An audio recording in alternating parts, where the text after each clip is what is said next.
welcome you from the racial justice learning community, which is Joanne, Barbara, Rosemary, myself, Dr. Nina, Dr. Dan.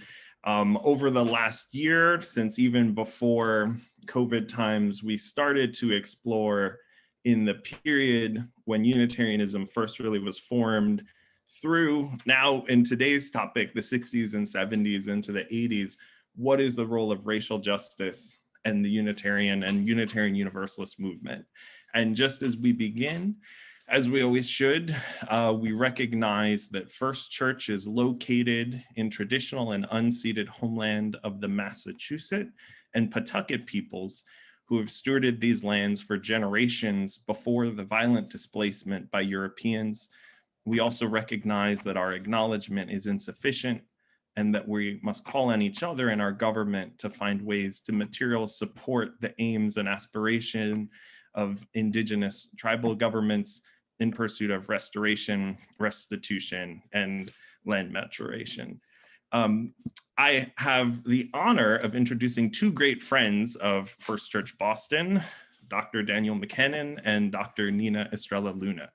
Dr. Nina Estrella Luna is a researcher, educator, advocate, and consultant focused on issues related to social justice, social relations, and democratic government. She's co-led a variety of community-based and participatory action research studies addressing issues including public safety, community development, and environmental justice, something we really care about at First Church. She provides opportunities to communities and organizations to learn how they can contribute to dismantling the structures of whiteness in human relations and public policy. She also works with organizations to create policies and systems to support equity and inclusion. Dr. Estrella Luna is also an active member of the Massachusetts Advisory Committee for the U.S. Commission on Civil Rights. Dr. Daniel McKennon is the Ralph Waldo Emerson Unitarian Universalist Association Senior Lecturer in Divinity at Harvard Divinity School. Professor McKennon's research focuses on religious movements for social transformation in the US from the abolitionist era to the present. Dr. McKennon's most recent book is Camp Hill in the Future, Spirituality and Disability in an Evolving Communal Movement, which was published by University of California Press. And he is editor of the, I always tout this, the 2-volume 2017 documentary history of Unitarian Universalism. I will once again hold a copy of the book where you can find, going back to the 1600s in different parts of the world, documents related to Unitarian and Universalist struggles for justice. Our Dr. McKennon also serves on the Unitarian Universalist panel on theological education and the board of the Unitarian Universalist History and Heritage Society, and is a past president of Unitarian Universalist Collegium. Today, we offer and are excited to the continuing story of the struggle for racial justice and the role of Unitarian Universalist congregations in Boston through the 1960s and as the Black Power movement came to the fore. We consider this crisis that faced the newly formed Unitarian Universalist Association in the late 60s in the context of national movements for change. From urban renewal to hunger strikes, from highway construction to the opposition to highway construction here in Boston, we will look at the opportunities for racial justice taken, attempted, and missed. And while we won't be able to tell the whole story, the lessons and questions we look at today carry forward into our time. And I am so excited to welcome our panelists today. And Dr. Nina Estrella Luna will begin. Thank you. It is always a pleasure to be here. I really always appreciate coming back and also appreciate not having to do the land acknowledgement. So thank you, Daniel, for doing that. The late 1960s and 1970s, which is the time frame that I'm going to be focused on, was a surprise to me, a wild time, like way more wild than I certainly appreciated before. So before we get into that, let's just take a quick look at some population changes for Boston specifically. So what we see happening in Boston as we end the 1960s, going into the 1970s, is the continuation of white flight. And that, of course, continues, as we know. At this point, in 1970, almost 20% of the city is comprised of non-white people. A couple of notable things about the 1970 census compared to what we had seen previously. The US is much less obsessed about the racial composition of the foreign-born population. Now, we're obviously still counting them. So we do know that 14% of Boston are immigrants. The largest immigrant group is European heritage, primarily Italy, Ireland, and then number 3, this was also a surprise, Canada. Those Canadians sneaking over the border. Asia as an entire geography is also in the top 5, and that's mostly from China. And a lot of that is very much likely due to the changes in immigration law that happened in 1965 that repealed the racist quota system. But you can see here the more than doubling of the non-Black communities of color in Boston between 1960 and 1970. Now, by the late 1960s, so starting at the national level, there are several federal laws that were passed that aimed to address the continuing problems of racial discrimination in the United States. We have the 1964 Civil Rights Act, the 65 Voting Rights Act, the 67 ratification of the 24th Amendment prohibiting poll taxes, and the 1968 Fair Housing Act that was passed on the heels of the assassination of Dr. Martin Luther King Jr. Now, and notably, almost all of these followed not only years of ongoing organizing, lobbying, and protest, but also violence aimed at people of color, mainly Black people. These laws and the court decisions upholding them, and in some cases refining them, were intended to end legal discrimination and segregation. And it's fair to say that they were somewhat successful in some areas. And because of that modest success, and it was modest, there were certain elites who were hoping that the 1970s would be quieter than the 1960s, as we see here in this quote on the screen that says, after the tumult of the angry 60s, wait till you get to the 70s, it was supposed to be a quiet time, a pause to reflect, regroup, and recover from too much of everything. Sadly, what we also saw, instead of quiet at least, was a well-organized and frequently violent backlash to these changes. Here in Boston, we see the revival of the chapter of a chapter of the KKK, as the KKK is actually rebranding itself during this time. 2 of the leaders were one was in Somerville, the other was in South Boston. And then also the creation of paramilitary units that also had connections to both the mafia and to political leaders in Boston. And those paramilitary units were developed across the region. You also have the city of Boston continuing to resist compliance with the desegregation mandate inherent in the Brown decision in 1954, as well as the state's own Racial Imbalance Act that was adopted in 1965, specifically to address segregated schools, particularly in Boston. People of color continue to experience police abuse, harassment and violence, discrimination in employment, in housing, and in public spaces. And so in many ways, the idea that the passage of legislation in the 1960s alone was going to somehow mollify people was at best naive. Now, this period of time is labeled the Black Power era. And at that time, and forward, even today, this new form of activism was frequently described as quote unquote militant.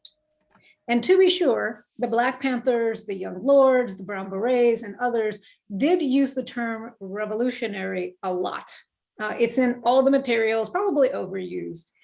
And some of the uniforms that many wore were intended to convey the message, ready for combat. right? Or in the words of the young people today, mess around and find out. What was described as militancy, though, was in fact the refusal to be satisfied with laws that had too many loopholes and went unenforced too often. What was described as militancy was not waiting for permission to protect themselves from continuing violence or to care for themselves in the face of continuing neglect. What was described as militancy was insisting on control of both the next phase of the civil rights movement, as well as the programs and initiatives intended to liberate people of color and poor people from oppression. So I probably wouldn't describe this time period as militant activism. But there are three things that I think characterize Boston in the late 1960s and 70s.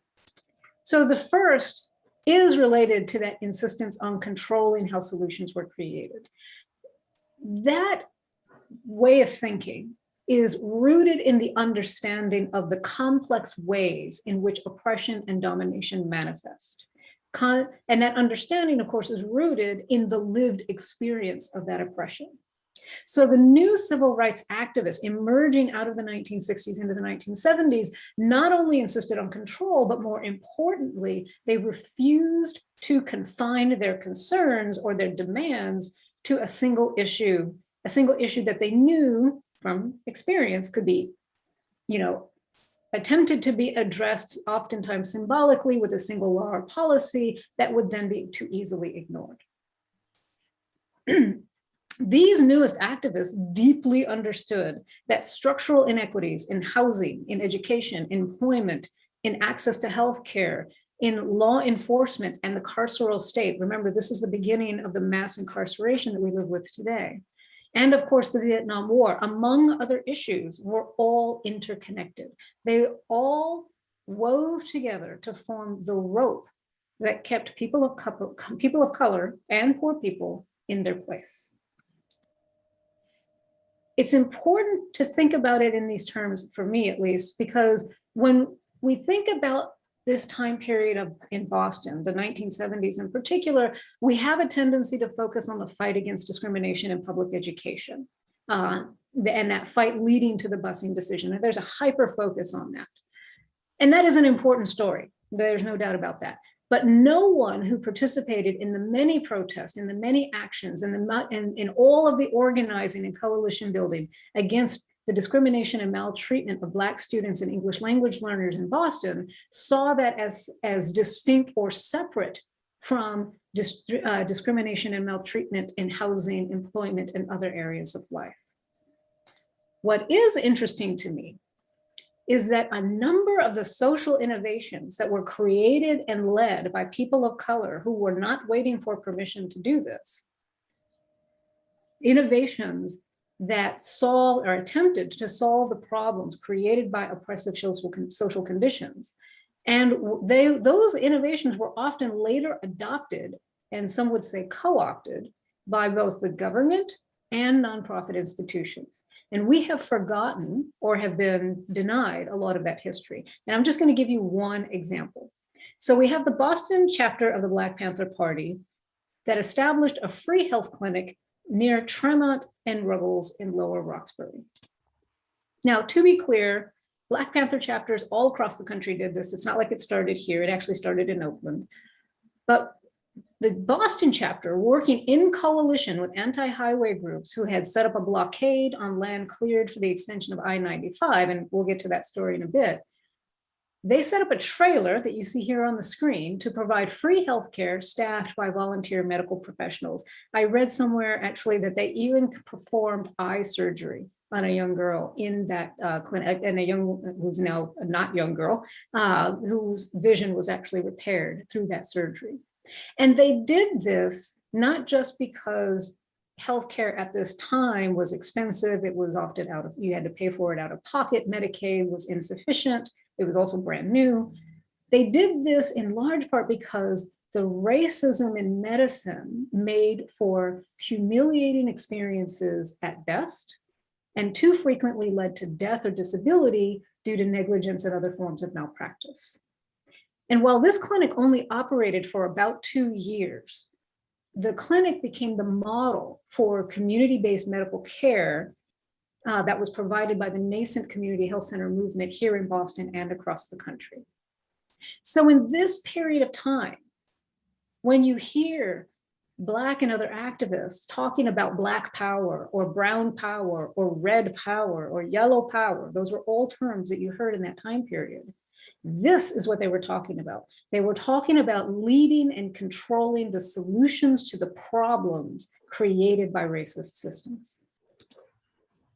Now, the other characteristic of this time period, however, is the backlash. When you read materials from the time about Boston in the 1970s, people at that time often, or at least people of color and poor people, often described Boston as being in a state of racist terror. And after all the research that I've done, which is not even the deepest dive that I could do, I would say I don't think that's an overstatement at all. Again, we typically focus on the anti-busing violence of the 1970s, but we don't hear much about those other acts of violence that occurred all across the city.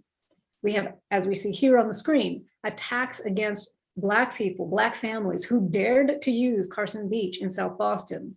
And I would like to note that these are two different articles. The one on the left is one of the first and only reported articles in the Boston Globe in 1975. And the later one, it shows how this was continuing through, at least reported in the Globe, 1977.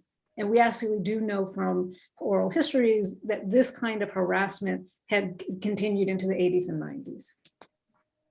There were also fire bombings of the NAACP offices and harassment and violence against NAACP officers. There was even cross burnings at the home of, and at least as this story is told, a home of a Black family who dared to move to Hyde Park, which was at this time predominantly white. One of the interesting things to me about when I was doing the research for this today's discussion, there's a lot of things on fire at this time. Like, I'm not even telling you about the arson for profit. Please feel free to ask me a question about that.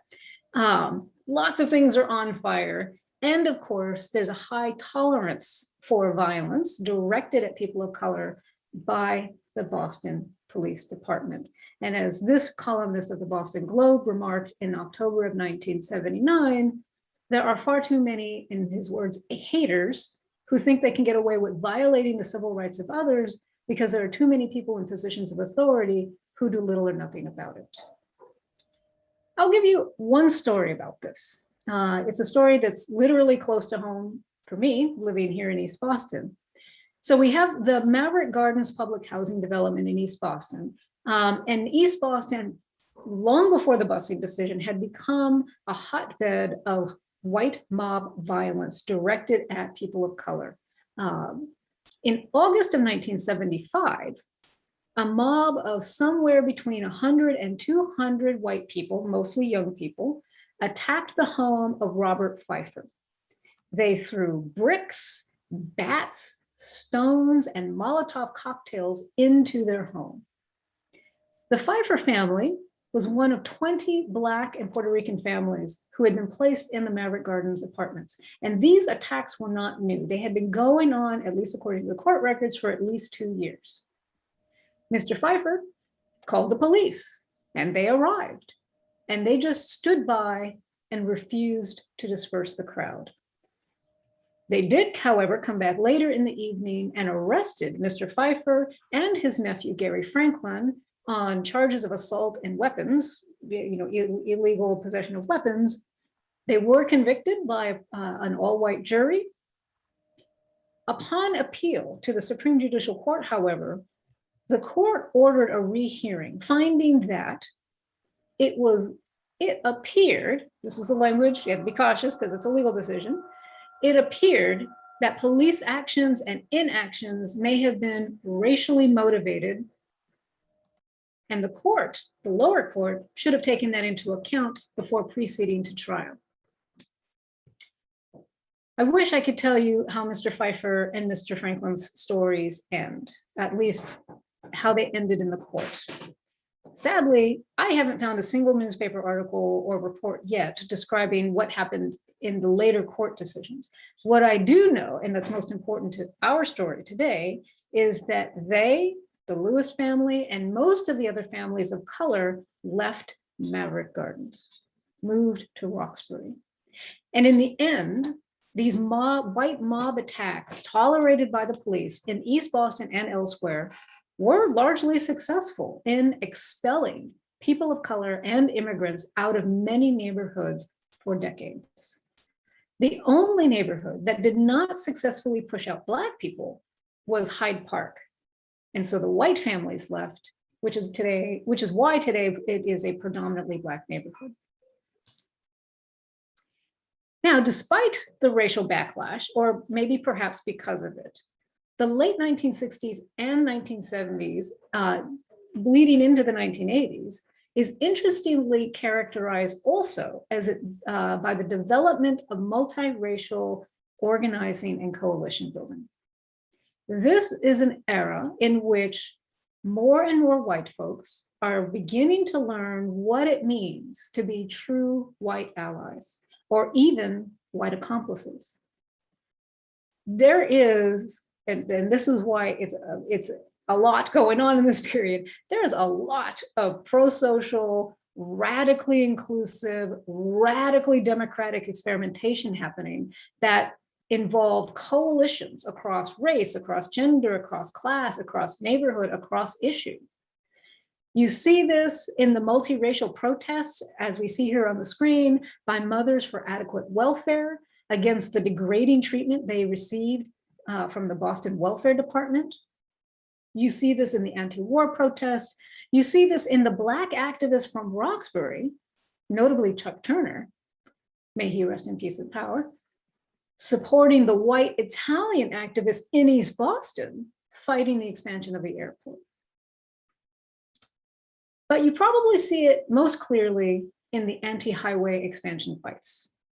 Now, highway construction was part of the urban renewal programs from the 1940s, destroyed many poor, working class, immigrant, or non-white neighborhoods across the country and here in Boston. By 1968, the anti-highway movement in Boston coalesced to stop the planned inner belt and the extension of I-95, which was called the Southwest Expressway. And that Southwest Expressway in particular would have gone through predominantly poor neighborhoods and communities of color in Boston. These two highways, the Inner Belt and the Southwest Expressway, were going to meet in an interchange, a very complex interchange near where Roxbury Community College is and the Islamic Center in Roxbury is today. That's where these two highways were going to come together. And you can imagine when you have two highways coming together, how much land they take. By 1968, and actually this what you see here on the screen is actually the neighborhoods that were going to be a part of that interchange. By 1968, the BRA had already taken and demolished thousands of homes and businesses in Lower Roxbury in preparation for the Southwest Expressway in particular. The homes that weren't yet taken by the BRA, particularly in Jamaica Plain, particularly the homes of people who were actively opposing these projects, found themselves strangely catching fire. Fires that the state fire marshal just couldn't figure out how they happened. Now, I'm going to admit to you, I have not yet fully wrapped my mind around the scale of this coalition. It included institutions like the MFA and the Isabella Stewart Gardner Museum working alongside grassroots groups from across the city, working alongside transportation planners, both inside the city and then the State Department of Transportation, and across all kinds of issues coming together to fight these highways. What I am confident in saying is that it was very community-based. It was very active. There were lots of rallies, lots of marches, lots of meetings. They attended every meeting that the state and city threw at them. And of course, there was a lot of other meetings coordinating with each other. And it was very integrated. And it was ultimately successful. By 1970, Governor Sargent imposed a moratorium on highway construction, and these two projects were officially canceled in 1972. Now, while they were successful in preventing these highways, it cannot be understated that whole communities, whole neighborhoods in Roxbury, in the South End, in parts of Jamaica Plain, were destroyed in this process. If you've ever driven down Milneacas Boulevard, if you've ever walked through what is now the Southwest Corridor Park, you are passing through what used to be thriving neighborhoods made up of people of color and poor people, but neighborhoods and communities nonetheless. And sadly, the Black and Puerto Rican residents of several of the neighborhoods that were spared complete destruction with the stopping of these highways have since been displaced by gentrification.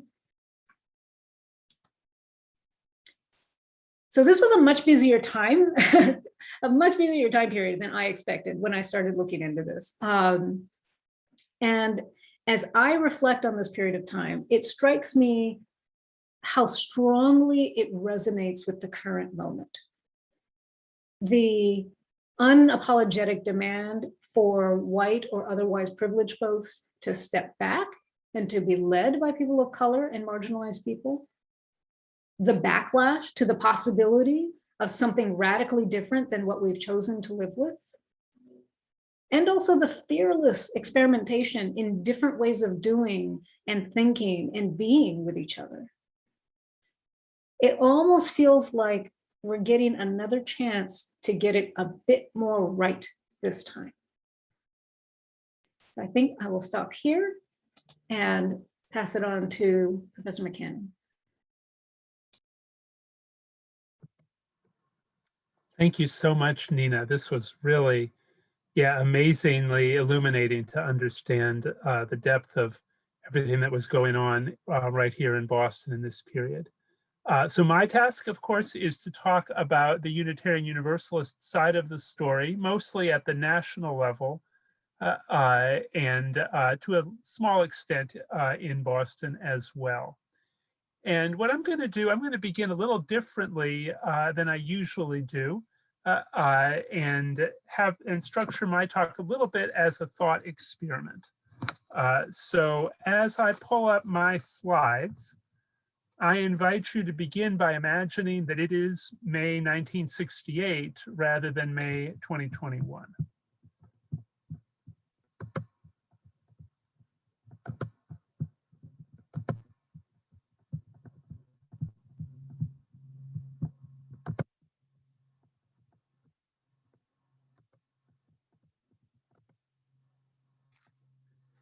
You are a Unitarian Universalist and a member of First Church.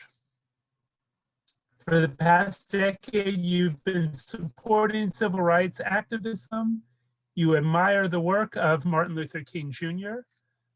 You took great pride in the strong presence of UUs at the march in Selma and mourned the UU martyrs, James Reeb and Viola Liuzzo, who were killed there. Now you're mourning again as Martin Luther King Jr. was assassinated in Memphis just a few days ago. But you have not been closely following what's going on in the Unitarian Universalist denomination. You've been preoccupied by the fact that your own church building burned down just 2 months ago in March of 1968. So you're a little startled to open your mailbox and discover the new issue of the denominational magazine. The first thing that you learn is that there's an upcoming UU General Assembly in Cleveland. Now, Cleveland is the first major city in the United States to elect a Black mayor, Carl Stokes, and Stokes is actually slated to give the prestigious Ware Lecture at the General Assembly. So issues of Black America are clearly going to be front and center. You also notice that the magazine has a new name. It used to be called the Register Leader, from the names of the previous Unitarian and Universalist magazines. Now it is UUA Now, which is a very brief way station on the way to what we know of as the UU world. So a reminder that the Unitarian Universalist denomination is still pretty new, but beginning to settle into a cohesive sense of identity. And you learn that your denomination is in the thick of controversy. This editorial by the moderator of the denomination, Joseph Fisher, sets the stage. Back in October 1967, the UUA Commission on Religion and Race sponsored an emergency conference to address the rebellion of Black radicals in cities across the country. Other denominations were having similar conferences at that time. And of the 140 people who came to that conference, 37 were Black, and 30 of those Black participants immediately separated from the group to form a Black caucus.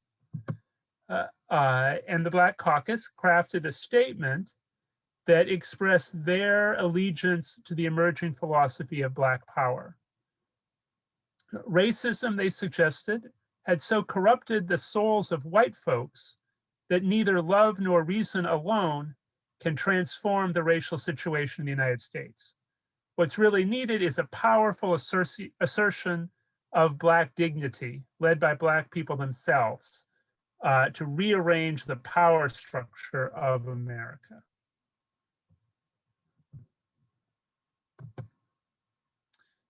And the caucus made a specific demand of Unitarian Universalism.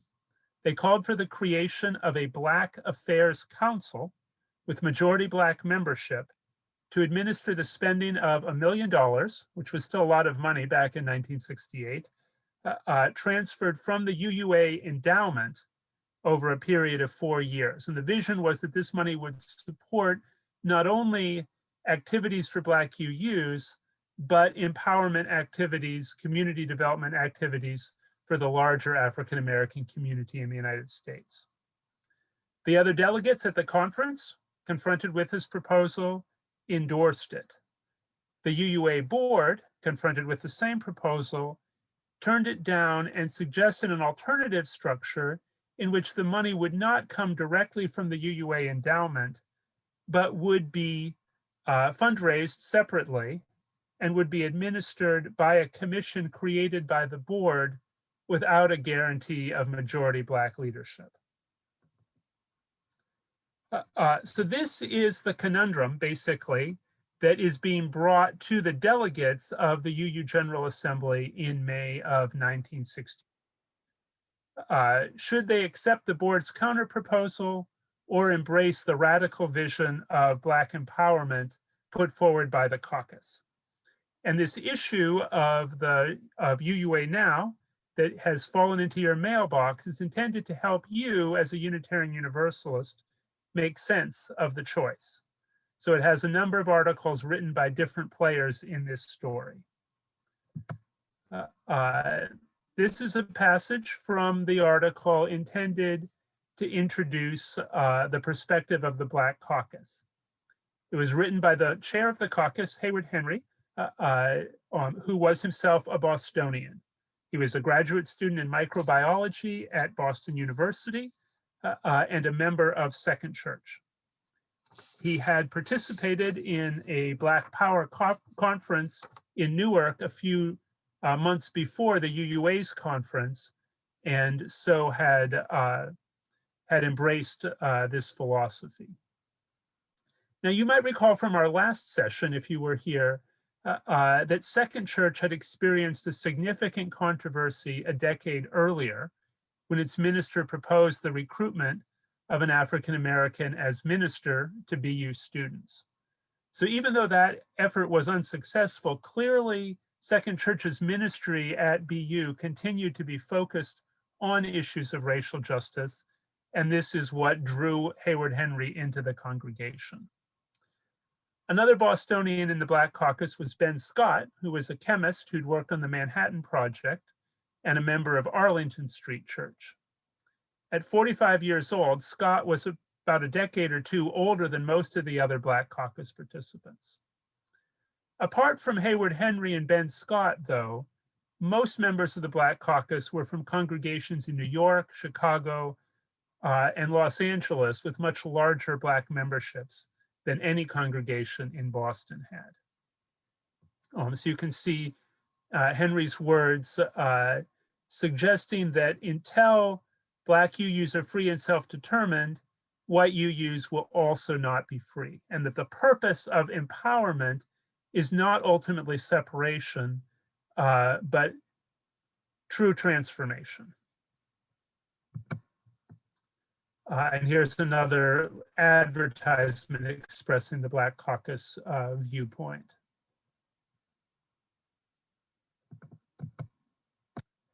Also in your special issue is the other side of the argument, represented by one of the best known Black UUs, psychologist Kenneth Clark. It was Clark's research on internalized racism that helped to bring about the Brown versus Board of Education court decision. Clark was a member of Community Church of New York, the first UU congregation to achieve significant integration. As you can see from the words on your screen, his response to the caucus was scathing. He called it a form of racism that was morally indistinguishable from the white nationalism of the Klan. Significantly, Clark and other critics of the Black Caucus failed to engage with the caucus's emphasis on power. For them, the issue was separation versus integration. For caucus members, the issue was, what is the distribution of power in our denomination and in our society?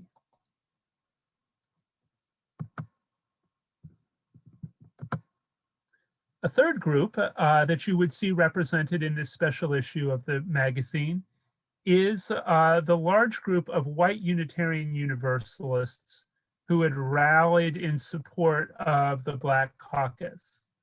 I thought it was interesting in Nina's presentation when she showed that Black Panther rally in Boston, there were an awful lot of white people in the audience. And probably some of the same people in that audience may have been involved in this group, Fullback, for full recognition and funding of the Black Affairs Council. I think this was the first white ally organization in Unitarian Universalism. Prominent among the Fullback leaders, you see his name first, is Jack Mendelson, who was the minister of Arlington Street Church. He'd spent the past year gaining notoriety for another form of activism. In October of 1967, Arlington Street Church had hosted an interfaith anti-war service at which 300 young men had turned in their draft cards and several had burned their draft cards.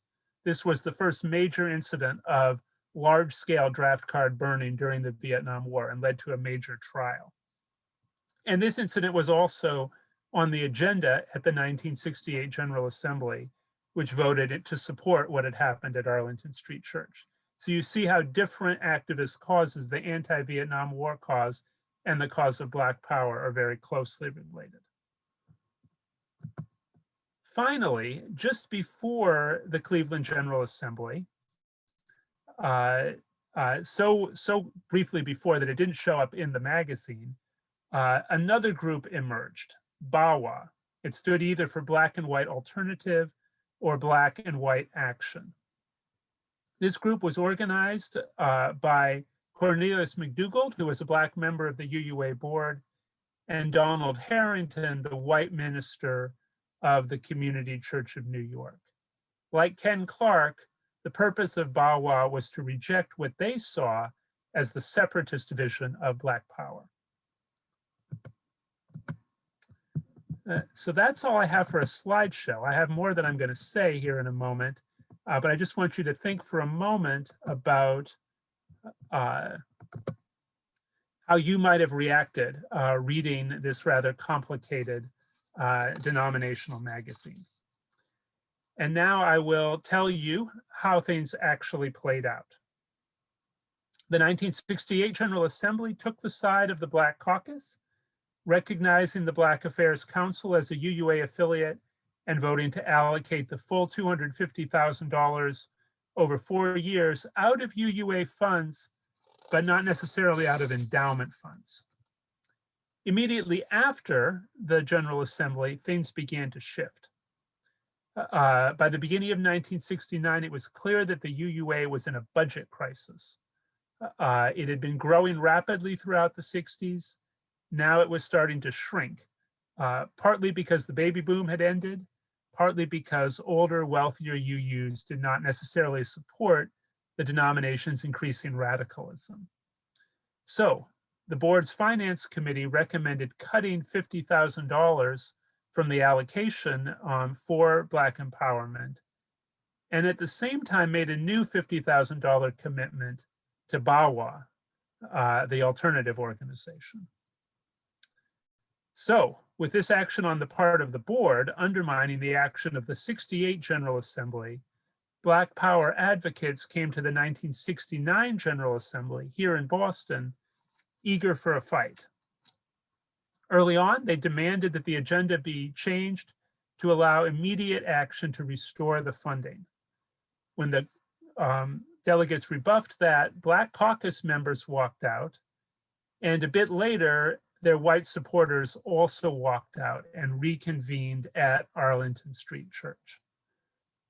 After tense negotiations, both groups returned and ultimately persuaded the delegates to reaffirm their original $250,000 a year commitment, as well as, for the first time, $50,000 in funding for Chicano empowerment activism, as it became more, there was more of a sense that Black empowerment needed to go with the empowerment of other marginalized groups in American society. At this point, things get super confusing. Once again, the work of the General Assembly was partly dismantled by the board and administration of the UUA. At the same time as the delegates reaffirmed this commitment, they elected Robert West as denominational president, who had campaigned on a platform of fiscal responsibility.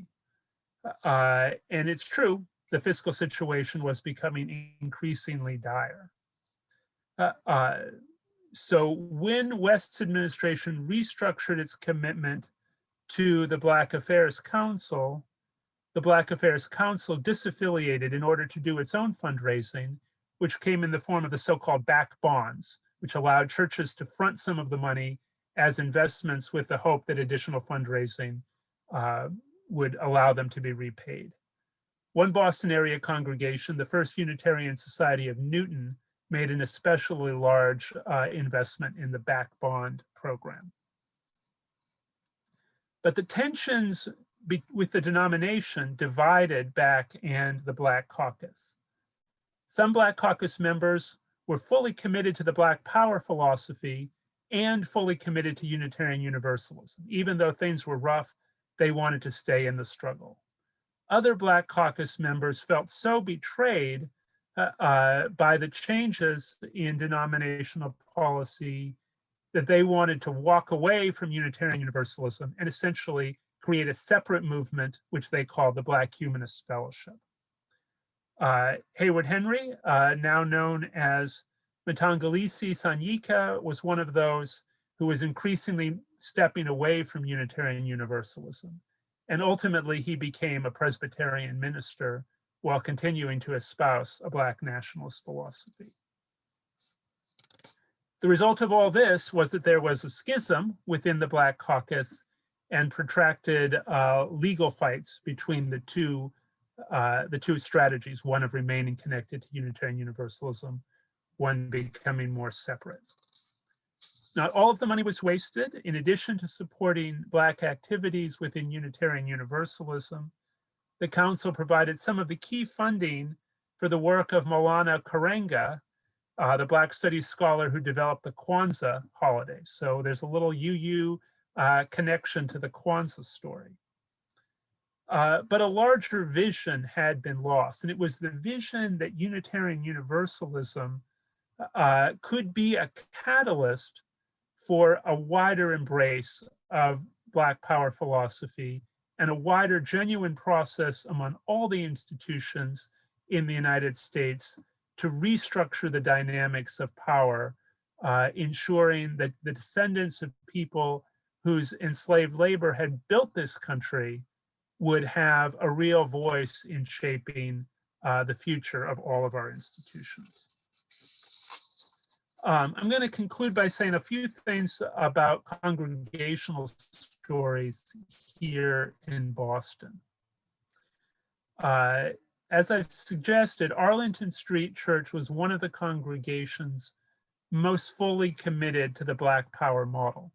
And in 1970, it called one of the members of the Black Caucus, Walimu Imara, as its senior pastor and successor to Jack Mendelson. He was quite a new minister, having graduated from Meadville Lombard just 2 years earlier and spent 2 years as minister of the congregation in Urbana, Illinois. The challenge he faced at Arlington Street was enormous. The congregation had never 100% supported Mendelssohn's radicalism, so he was still dealing with that conflict. He was dealing with a loss of many older members. And the fight within the Black Caucus really hit Arlington Street hard because Imara took one side of that fight, and longtime Arlington Street member Ben Scott took the other side. He was actually the one who initiated the lawsuit against Imara's faction of the Black Caucus. So Imara's ministry came to an end in 4 years, and he ultimately also left Unitarian Universalism. This is a contrast with what happened in Washington, D.C., where David Eaton, who was called as All Souls Church's first Black minister in 1969, had a very successful ministry. 22 years, basically the remainder of Eaton's life, was devoted to his ministry in Washington, D.C. And it might be helpful for us as Bostonians to think a little bit about the differences between these two cases. One difference is between the two ministers. Imara was newly ordained and had no history with the city of Boston. Eaton, by contrast, was a transfer from the Methodist ministry and was widely known in DC. He'd been an administrator at Howard University and at Federal City College. He hosted radio and television shows. People in Washington knew who David Eaton was, and he was able to use that power on behalf of the UU congregation. In a kind of simplistic way, Imara was an advocate of Black power.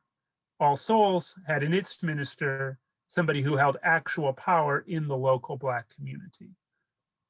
In particular, Eaton knew how to navigate the tensions between the Black establishment in DC and the younger Black radicals. The other difference, of course, is between the two cities. Washington, D.C. in 1970 was a majority Black community with a very strong Black middle class. As Nina showed, Boston was rapidly becoming more diverse, but it was still overwhelmingly a majority white city, and many of the people of color living in Boston were quite new to the Boston community. As many of you know, Arlington Street's tumultuous ministerial transition coincided with an equally dramatic transition here at First Church. The church burned down in March 1968, forcing the congregation to decide whether and how to rebuild. Many people who were not members of First Church had opinions about this. Many people felt this was a golden opportunity to transfer some Unitarian Universalist wealth to the work of empowerment and community development. It's important to keep in mind that the overall Unitarian Universalist community in Boston is shrinking at this time, but the shrinking is not primarily at First Church. It's primarily at the smaller congregations in Roxbury, Dorchester, and so forth. And people are starting, I think, to migrate from those congregations to First Church.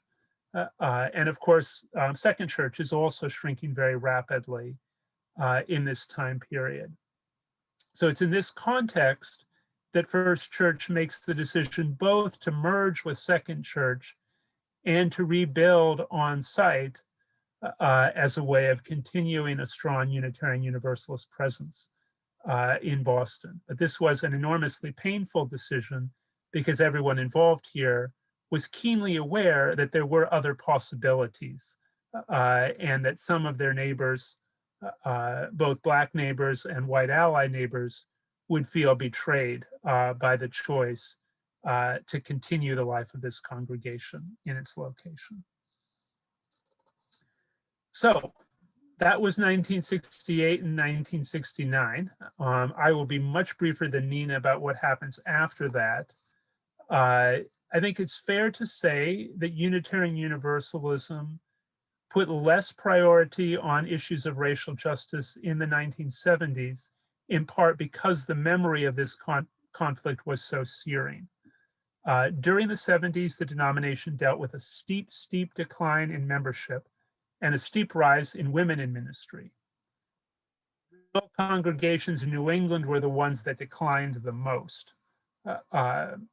Also during the 1970s, Unitarian Universalism proved successful at welcoming LGBTQ members to our congregations in a way that we were not proving successful at welcoming African Americans, though the share of Black members of Unitarian Universalist congregations did start ticking upward and has been gradually rising ever since.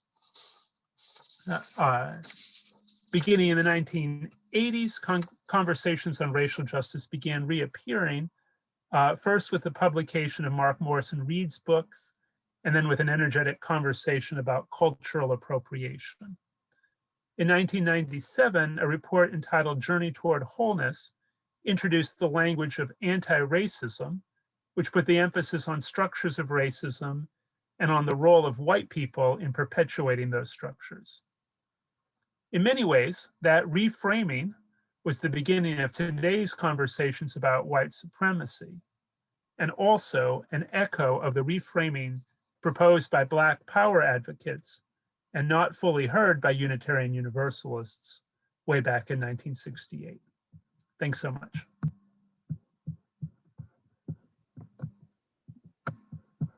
Thank you.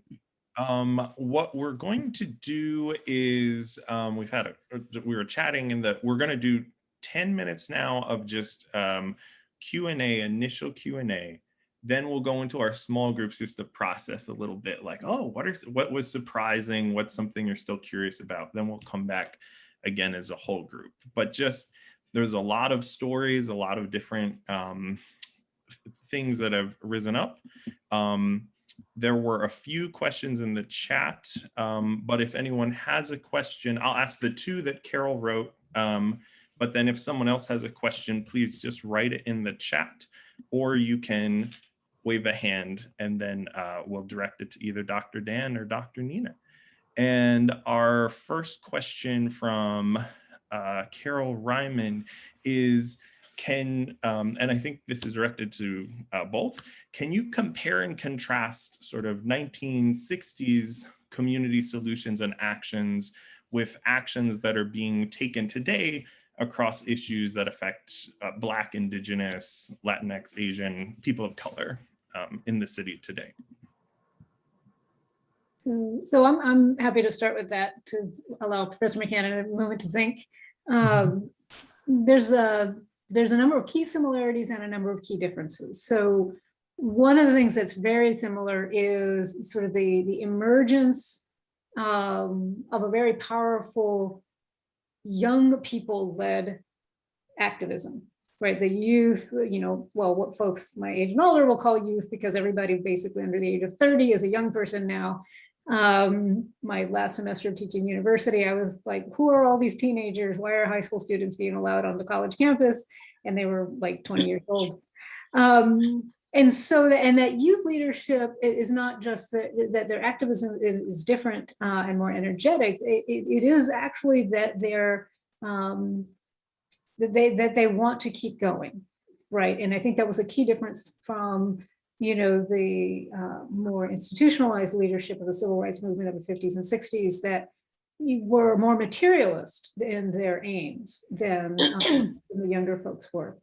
Another similarity from today is having to deal with the media distortion of both the activism and, of course, the oppressive conditions that people of color and poor people experience, as well as the hyper focus on spectacle and protest, right? And so there's very little attention to the actual work of organizing, which is, those Zoom meetings, and that kind of thing. They're not necessarily the spectacle that you see out on the streets.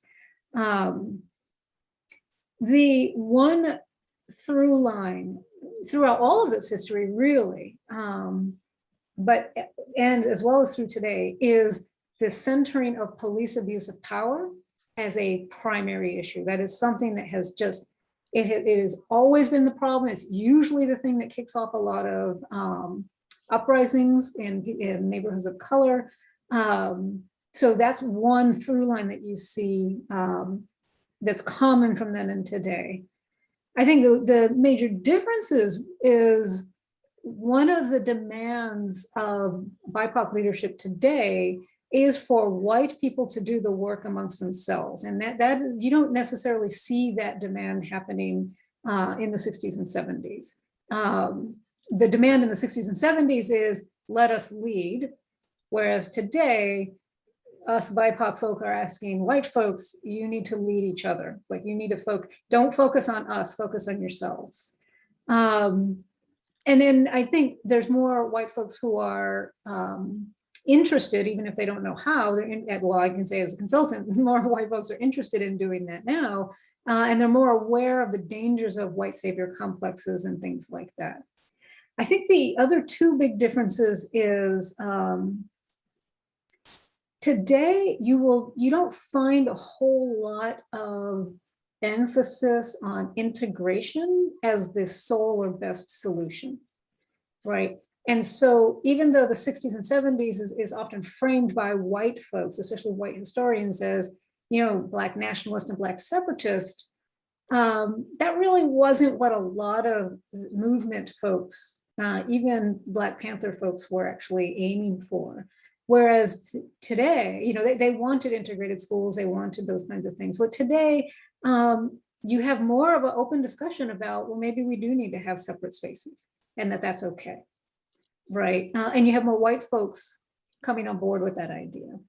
And the sort of related to that is a greater focus on equity rather than equality, right? Whereas in the 60s and 70s, partly because of the legal language and how the legal strategies so much influence the social movement strategy, you don't have that today. And so more people are much more focused on issues of equity rather than issues of equality. Probably one last thing is that there's a little less attention to looking tough, right? So the uniforms of the Black Panthers, the Young Lords, of the Brown Berets, and kind of looking militaristic.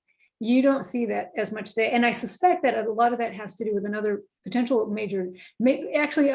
potential big difference is the movements today are much more openly led by women than they were in the past. The movements in the past, women were actually the engines of them, but they were not the prominent figures. Whereas today they're much more prominent, and women's leadership is just different than men's leadership, at least historically has been. So I don't know, Professor McKinnon, if you wanted to add to that. Yeah, I won't add very much, but the one thing I would say, from my perspective, one big difference between Black Power circa 1968 and Black Lives Matter today is that Black Power was a bit more utopian in its vision for shifting large-scale economic power to Black control. So the range of proposals for Black-run radio stations, universities, large-scale farms, all this sort of stuff was very ambitious in 1968. And to the extent that we see a comparable ambition today, it would be in proposals like the Green New Deal, in particular the way people like Ayanna Pressley frame those proposals, which is channeled through the government, which was not the case. The 1968 era proposals anticipate a sort of freestanding Black economic power structure. Since those proposals did not bear large-scale fruit, it may be that there's a pragmatism in the Green New Deal that has a better shot at success. But there is, I guess I confess to feeling a little hankering for some of the utopianism of 1968. And then Carol gave me permission to open it up to more folks. So 2 questions that just came in that I think are related. One is by Dr. Helen Reese. What is happening in Boston as far as dialogue between UU Black and white communities today? And then Beth's, I think, is very related, which is, where do you see the biggest remaining blind spot for white liberals with power money trying to help in both Boston and UU regarding this issue, which I'm taking to mean racial justice, but if I'm wrong, correct me, Beth.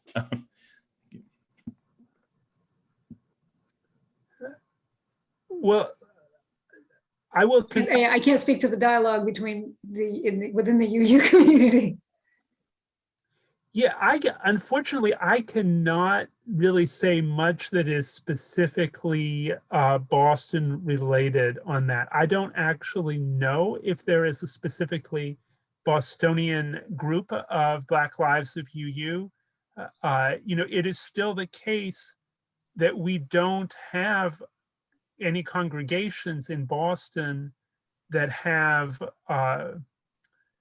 kind of the critical mass of Black members that you would see at an All Souls DC or a Community New York or First Unitarian Chicago. So I hope somebody else knows more than I do about what is happening today. What I will say in terms of what we're not talking about as UUs is the structure of educational power.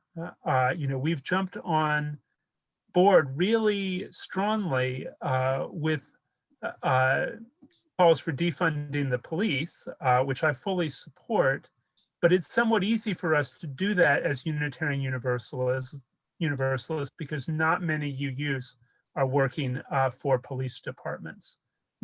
Many UUs are sending our children to K through 12 schools and universities that have monopolized a grossly disproportionate share of educational resources in this country, serving predominantly white, predominantly wealthy students.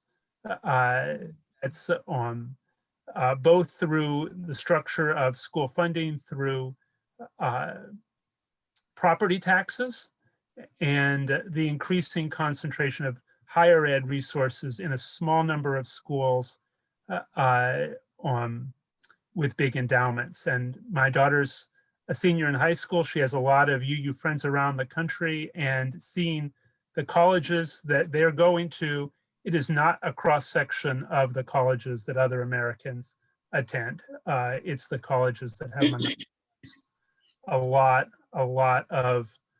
of concentrated wealth. So we really need to talk about how we can nationalize the endowment of Harvard University. That would be a good start, and really change Lots of luck with that. K through 12 education as well. One question, just because timing wise, what we were going to do was shift to about 15 minutes of small group to kind of process, but Barbara very wisely just wrote me in chat to ask just a show of hands. We can continue with about 10 minutes of Q&A like this, or we can go into small groups for a little bit just to process. Then we'll come back and Rosemary is going to close us out with just some information about an upcoming event where we can continue through the social justice community church to keep asking questions and exploring history. Mark Morrison reads Revisiting the Empowerment Controversy, Black Power and Unitarian Universalism. Barbara and I are both reading it, and it's a great book. So plug for this. So just a quick show of hands. We can continue with questions. If you would like that, raise your hand. Oh my. And if you would like to go to small groups, please raise your hand.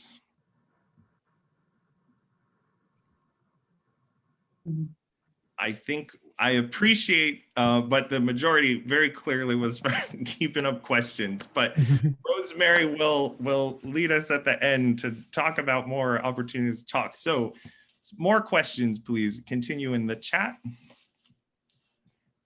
So I'll speak a little bit to Beth's question about the biggest blind spots for white liberals, particularly those with power and money. And to piggyback a little bit from what Dan is mentioning, one of the same kind of difference or cognitive dissonance around one's responsibility to the world or to the community or to those who don't have the same privileges that you have, and also your attention to yourself, right, and your commitments and responsibilities to families. Like, you see that in all other areas as well, right? And so, you know, how many white progressive liberals have been actively engaged, for example, in lobbying to have taxes increased, right? Because our biggest challenges across the board have to do with this retreat found in, you know, living in the low tax rates, particularly not just of corporations, but of wealthy people generally, that retreat from our public responsibilities. And until we actually increase our taxes, we are going to continue to have problems with funding public education, K through 12, as well as public higher education as well, which is where the vast majority of people are in the United States are educated, community colleges, as well as public universities, as well as public transportation, as well as, you know, housing. A lot of the problems we have with housing today have a lot to do, and the risks even to affordable housing have to do with these creative ways of removing the responsibility of the government and the public from supporting public affordable and social housing, and relying on so-called market-based approaches, right? And if any of you read the article or heard the story in WBUR earlier this week about all these unregulated secondary markets now trying to force what were supposed to have been permanently affordable housing, just in regular housing, like just in the South End or on Symphony Road and that kind of, in those kinds of places, and force them to sell at market rates, right? All of that is because we have retreated from the public responsibility to provide housing for people who are not, who can't afford, you know, to live in the house that I live in, for example. So that's trying to reconcile one's values towards the public with one's actions, right? And the willingness to say, you know, if my kid goes to the public school, my kid's going to be okay because me and my spouse are college educated and we have money and we, you know, we have a home and that kind of thing. And putting your time and energy in those spaces, in the public spaces, I think is something that white liberals generally have to start to learn to reconcile. The other thing is not a blind spot as much as just learning to develop the courage to actually have the conversations with your white friends and family about these white nationalist, white supremacist, and racist systems that we are in the middle of, right? So people need to learn to talk to each other because Black folks aren't going to be listened to, and people of color generally, we aren't in those spaces.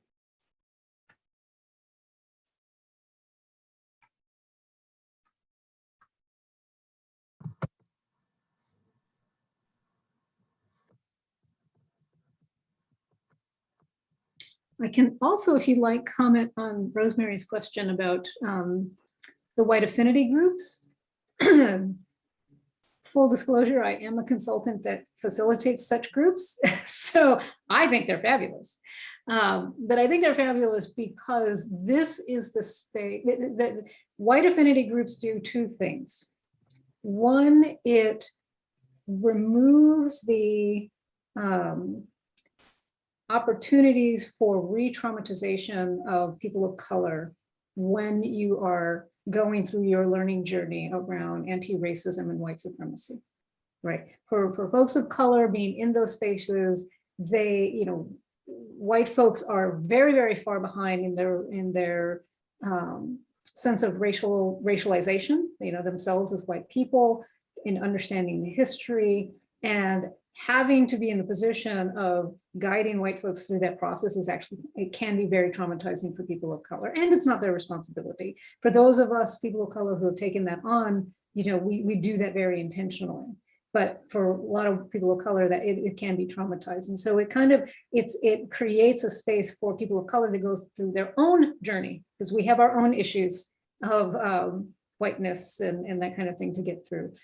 The other thing it does is it actually creates the space for white folks to not have to worry about offending people of color as they're going through this process, right? There are two huge fears that white folks have consistently stated as what prevents them from being honest and open and going through some of these kinds of learning journeys, and that is the fear of offending people is number one. And then sort of the fear of looking stupid is number two, right? Being vulnerable in those spaces, especially with other people of color.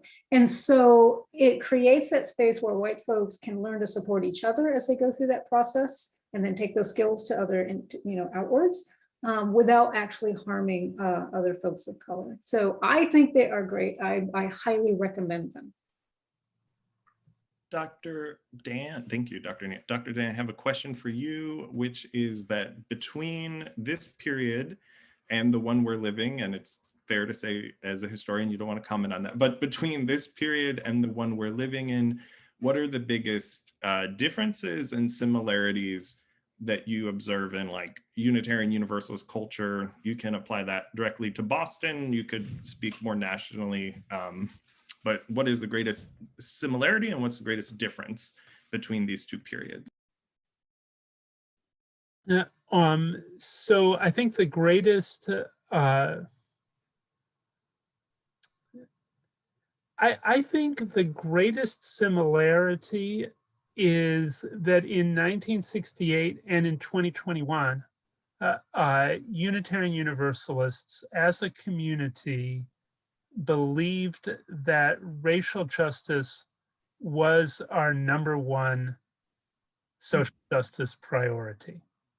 And that was true in 1960 as well.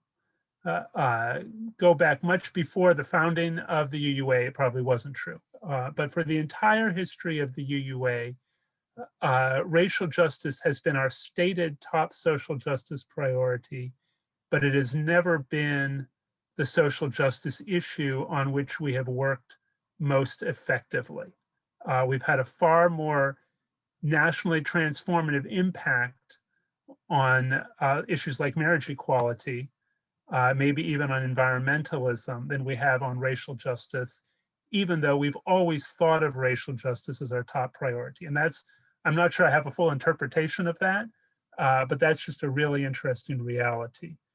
I think the biggest differences are number one, the change in gender dynamics. Some of the language you saw in my slides in which racial justice was framed as giving the Black man his manhood was pervasive in 1968. You would never see that kind of language today. And I think a lot of the schisms that we saw among various activist groups in the late 60s, and this is Mark Morrison Reed's argument, had a great deal to do with male egos and the need of various men to be the top person in a particular group. And then the other difference, I would say that Unitarian Universalism activism on race is a little bit more inward looking today than it was in 1968, a little bit more focused on racial dynamics internal to Unitarian Universalism, and a little bit less focused on what we contribute to the larger national struggle for racial justice. I think this is because we have a more humble sense that we probably don't have all the answers for the rest of the country, which is good. I also worry that there may be a lack of engagement with the powerful leadership, say in the historically Black denominations, when we're so focused on what's happening internal to Unitarian Universalism. And I think we can probably get two more in. So we just one from Corey that says, what became of the Black Affairs Council efforts and Black humanist group in the years after 1970? Did they build new organizations or ultimately join similar groups?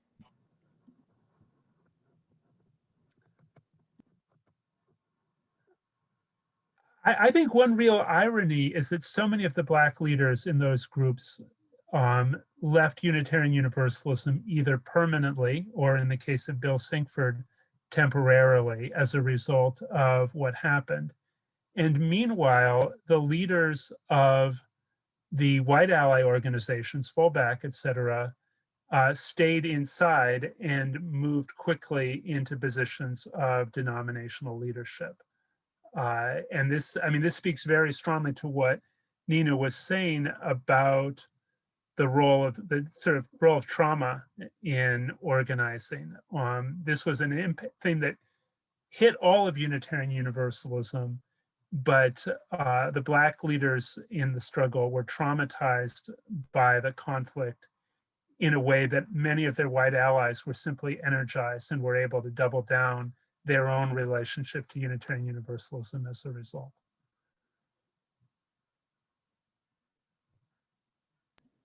And then I just got one last question, which could go to either one, is probably a good pivot for what you might decide to do next year's series. But as looking at the 80s with rising immigration from Southeast Asia, from Latin America, were there signs in this period that prepared for those changes, or was the period after greater immigration just a very different activist and culture than this period in the 70s?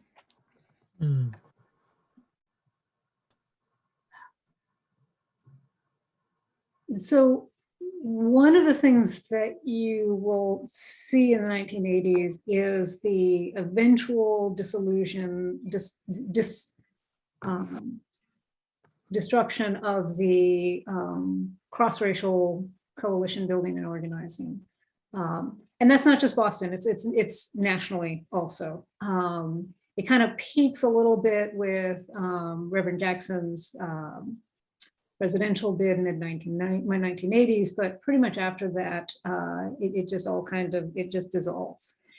And I think some of what you can say in hindsight is, because white folks at that time were, as a whole, were still blind to the backlash, right? That white backlash, and seeing it as part of white supremacy culture that white folks in general were a part of.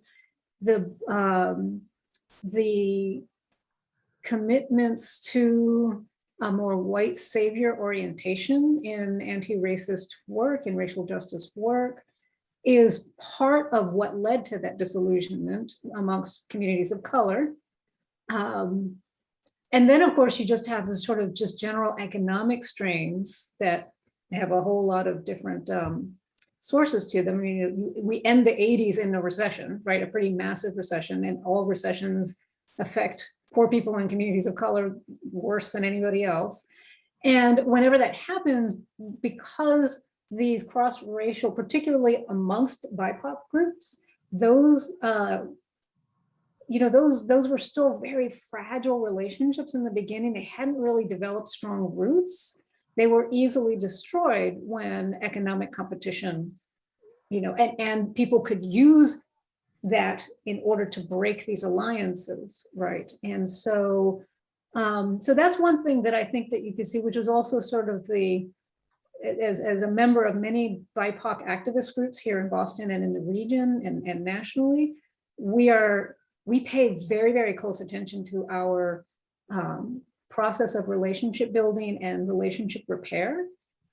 in order to make sure that when those stresses that are going to come on our relationship happen, because they always do, that we can still stay together on those issues that we can stay together on. And there wasn't that kind of a tension within these multiracial coalitions at that time, in the 70s at least.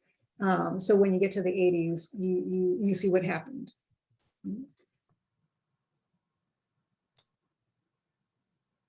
And Dr. Dan, is there anything you'd like to comment on?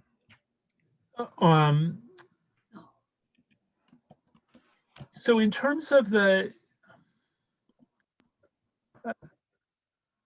I think this is something I'm kind of curious about in terms of the Unitarian Universalist story. You know, when and how have we moved between an understanding of racial justice in terms of Black and white, and when and how have we understood it more multiracially? I think, you know, one of the big themes of Peter Morales's campaign for the presidency of the UUA was to have that more multiracial approach.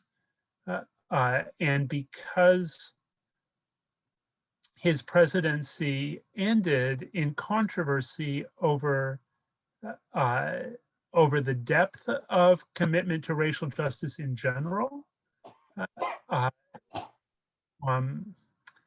I think we left ourselves in a very confusing place. And I think part of what is confusing is that it's important to recognize both the pervasiveness of white supremacy and the ways it impacts all non-white communities in the United States, and also the importance of recognizing the particular flavor of anti-Blackness in our society. And I'm not sure we yet have a fully developed UU conversation about that. Thank you. And in a moment, I'm just going to pivot to Rosemary. I got a note from David Reno. He had several books that are related to highways and the debates of urban renewal. So I put that in the chat. And then Rosemary is going to take us to the end. So Rosemary. Thank you, Daniel. Wow. I just want to thank our two presenters, Dr. Nina and Professor Dan. We really appreciate this so much, and I'm so thankful to everybody who came today. Joanne and Barbara and Daniel and I, we had a preview of this. So we realized that we were not going to be able to take up all the issues that were going to be presented today. And that's why we plan to have another session later in May, when we all can have that time to do our questions and thoughts, and to answer that big question that we had thought about, you know, what are the lessons that we learn from this that we can incorporate somehow, so that as we move forward, we will take some of this learning with us and put it to use.